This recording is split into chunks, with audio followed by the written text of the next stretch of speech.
بسم اللہ الرحمن الرحیم رب اشرح لی صدری ویسر لی امری واحلل عقدۃ من لسانی یفقہوا قولی اللہم صلی علی محمد وعلی آل محمد۔ السلام علیکم everyone, how are you all? I hope آپ سب خیریت سے ہوں گے اور آپ کا جو یہ شعبان کا منتھ ہے یہ آپ اچھے سے گزار رہے ہوں گے، بیکاز آپ کو پتہ ہے کہ شعبان کا جو منتھ ہے نا، یہ ایک طرح سے ہمارے رمضان کے لیے ٹریننگ ہے، یعنی جو سارے کام ہم رمضان میں کرتے ہیں وہ ہمیں اس منتھ کر دینے چاہیے، یعنی اگر اس کیپیسٹی میں نہیں تو ایٹ لیسٹ تھوڑا تھوڑا کر کے، جیسے رمضان میں ہم روزے رکھتے ہیں، so we should fast in this month, جتنا آپ کر لیں، کیونکہ خاص طور پہ جن کے مسڈ فاسٹ جو ہیں وہ چھٹے ہوئے ہیں کسی وجہ سے، تو وہ ان کو پورا کر لیں۔ اسی طرح سے آپ دیکھیں کہ جیسے رمضان میں ہم قرآن پڑھتے ہیں زیادہ سے زیادہ، تو اگر اتنی کیپیسٹی میں نہیں تو ایٹ لیسٹ شعبان کے منتھ میں اپنا روز مرہ کا جو قرآن ہوتا ہے اس کو اس سے زیادہ پڑھنا چاہیے۔ اگر آپ 20 منٹس قرآن پڑھتے ہیں تو آپ اس کو 30 منٹس کر دیں، اس طرح سے اس کو 40 منٹس کر دیں اور 1 گھنٹے تک لے جائیں۔ اس طرح سے کیا ہوگا کہ when you will enter the month of Ramadan it will be easy for you to continue the same routine۔ تو اس لیے قرآن کے ساتھ بھی زیادہ سے زیادہ وقت گزاریں، اور وہ سارا ٹائم جو ہم فون پہ لگا رہے ہیں فضول قسم کی ویڈیوز دیکھنے میں، ٹک ٹاک کی ریلز دیکھنے میں، اور پھر فون پہ لمبی لمبی باتیں کرنے میں، جس سے ہماری لائف میں کوئی چینج نہیں آ رہا، وہی ٹائم بچا کر ہم قرآن کو دے سکتے ہیں، اپنی نماز کو بہتر کر سکتے ہیں، نئے اذکار سیکھ سکتے ہیں، نماز کے بعد ایکسٹرا نفل پڑھ سکتے ہیں، سنتیں ایڈ کر سکتے ہیں۔ کتنا ٹائم ہمارا یہ فون لے جاتا ہے اور ہم اپنی زندگی میں کوئی پروڈکٹیو کام نہیں کر سکتے۔ تو Shaban is a time, this is a training month, جس میں آپ فون کا ایکسٹرا ٹائم نکال کے لمیٹڈ ٹائم رکھیں، جس میں ٹو دا پوائنٹ یا کوئی ضرورت کی بات کرنی ہے، کسی کو اچھی بات شیئر کرنی ہے وہ کریں، اور باقی ٹائم اپنا خیر کے کاموں میں اور کچھ سیکھنے میں لگائیں۔ اب تھوڑی سی بات کرتے ہیں کہ نیکی کے کتنے ایوینیوز ہیں۔ There are so many avenues of doing good, بس ہمیں ارادہ چاہیے ہوتا ہے اور اللہ کی طرف سے مدد چاہیے ہوتی ہے، اور اللہ تعالیٰ آپ کے لیے بہت سے نیکیوں کے ڈورز کھول دیتے ہیں، اور بس نیکی کا فائدہ ہمیں ہی ہوتا ہے، کسی اور کو نہیں ہوتا، اور یہ اللہ کی کرم ہے، اس کا رحم ہے کہ وہ ہمیں موقع دیتا ہے بہت ساری نیکیاں کرنے کے۔ کچھ میں اس حوالے سے آپ کے ساتھ ورس شیئر کروں گی اور پھر حدیث۔ سورہ زلزلہ آیہ number 7، whoever does an atom's weight of good will see it، یعنی جو ذرے کے برابر بھی نیکی کرے گا قیامت والے دن وہ اسے دیکھ لے گا۔ پھر سورہ الجاثیہ، whoever does good does so for his own benefit، یعنی کہ جس نے نیک عمل کیا تو اس کا فائدہ اسی کو ہی ہے۔ ہمیں قرآن و سنت سے پتہ چلتا ہے کہ there are so many varieties and types of good deeds، اور جو بھی انسان enthusiastic ہوتا ہے، اپنی زندگی میں زیادہ سے زیادہ نیکیوں کو ایڈ کرتا رہتا ہے اور different variety of good deeds add کرتا رہتا ہے، تو that person get this opportunity to earn the pleasure of Allah، اور اللہ کا pleasure مل گیا تو انشاءاللہ جنت پکی ہے۔ تو اس لیے جو بھی ورائٹیز ہیں نیکیوں کی ان کو کرتے رہنا چاہیے، اور اسی حوالے سے میں آپ کے ساتھ ایک حدیث بھی شیئر کرتی ہوں۔ حدیث آپ کو میں پڑھ کے سناتی ہوں، لیکن میں اس کو اپنے سامنے رکھ لوں تاکہ ایزی ہو جائے مجھے اس کو دیکھ کے پڑھنا۔ یہ مسلم کی حدیث ہے۔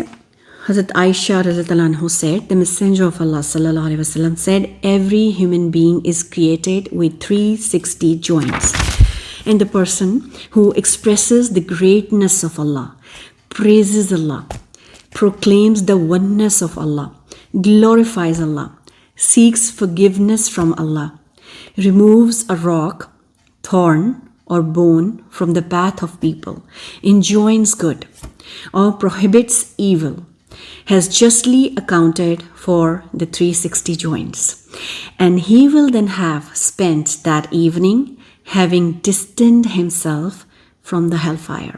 اردو میں بھی پڑھ دیتی ہوں۔ امام مسلم نے حضرت عائشہ سے روایت کیا ہے، انہوں نے کہا رسول اللہ صلی اللہ علیہ وسلم نے فرمایا، بنی آدم میں سے ہر انسان کی تخلیق 360 جوڑوں پر ہوئی ہے، چنانچہ جس نے اللہ اکبر کہا، الحمدللہ کہا، اور لا الہ الا اللہ کہا، سبحان اللہ کہا، استغفر اللہ کہا، راستے سے کوئی پتھر ہٹایا یا کوئی کانٹا یا ہڈی راستے سے دور کر دی، یا کسی نیکی کا حکم دیا یا کسی برائی سے روکا، 360 کی تعداد میں وہ مذکورہ کام کرے، تو وہ اس دن اس حالت میں شام کرتا ہے کہ اس نے اپنے نفس کو جہنم کی آگ سے دور کر لیا ہوتا ہے. In this hadith, we are told to be grateful on daily basis for the health of our joints and body. ہم کس طرح سے gratitude express کر سکتے ہیں. We can express our gratitude by, engaging ourselves in different kind of good deeds. کچھ good deeds اس حدیث میں mention ہیں, جیسے سبحان اللہ کہنا, لا الہ الا اللہ کہنا, اللہ اکبر کہنا, استغفار کرنا, اسی طرح سے نیکی کا حکم دینا, برائی سے روکنا. And there are so many good deeds. We should always look for a different kind of good deeds, اور اس کی ایکسیپٹنس کی دعا بھی کرنی چاہیے. ایکسیپٹنس کس طرح سے ہوتی ہے کہ جو بھی ڈیڈس ہوں they should be according to سنہ, رسول اللہ صلی اللہ علیہ وسلم نے جیسے کیے ہیں اور جیسے بتائے ہیں. اور اس کے ساتھ ساتھ sincerity, what ever you do it for the sake of Allah. What ever you doing, کچھ بھی کریں, just ask your self why you doing it. If you're doing it for the sake of Allah, then continue it. Even if it's a small deed, چاہے آپ گھر میں کوئی cooking کر رہے ہیں, just make an intention before cooking that I want to cook this food for my family so that they can get this energy through this food and they can do a lot of ibadah. اور cooking کرنا جو ہے it's a way to take you to Jannah. And بہت ساری آپ intentions بنا سکتے ہیں صرف cooking کرنے سے پہلے. One more example, if you're doing exercise or you're eating healthy, why are you eating healthy? Why are you doing exercise? Just make an intention. ایسی intention جس سے آپ کو آخرہ میں بھی ریوارڈ ملے.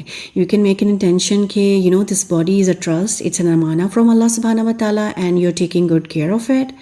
That's why you're eating healthy, that's why you're doing exercise. اور اس لیے بھی آپ ایکسرسائز کر سکتے ہیں کہ اس سے آپ کو more strength ملے گی, energy ملے گی, جس سے آپ لمبا قیام کر سکتے ہیں. اگر رمضان آ رہا ہے, لمبی تراویح آرام سے آپ پڑھ سکتے ہیں. So there are so many intentions جو آپ بنا سکتے ہیں before doing any deed, and it can turn into a good deed, اور آپ کو اس کو ریوارڈ ملے گا انشاءاللہ. So let's listen to this. Allahu Akbar, Allahu Akbar, Allahu Akbar, Allahu Akbar. Ashhadu an la ilaha illallah. أشهد أن لا إله إلا الله. أشهد أن محمدا رسول الله. أشهد أن محمدا رسول الله. حي على الصلاة. حي على الصلاة. حي على الفلاح. حي على الفلاح. الله أكبر, الله أكبر, لا إله إلا الله. Now it's time to remind ourselves about Salah. Salah کے بارے میں تھوڑی سی بات کر لیتے ہیں. And Salah is actually a source of energy for us. Or, in daily matters, whenever we need guidance, we pray 5 times a day. And in this Salah, we ask Allah for guidance, Surah Fatiha mein, for all our matters, daily basis pe. Or Prophet ﷺ kya kaha karte the Hazrat Bilal ko?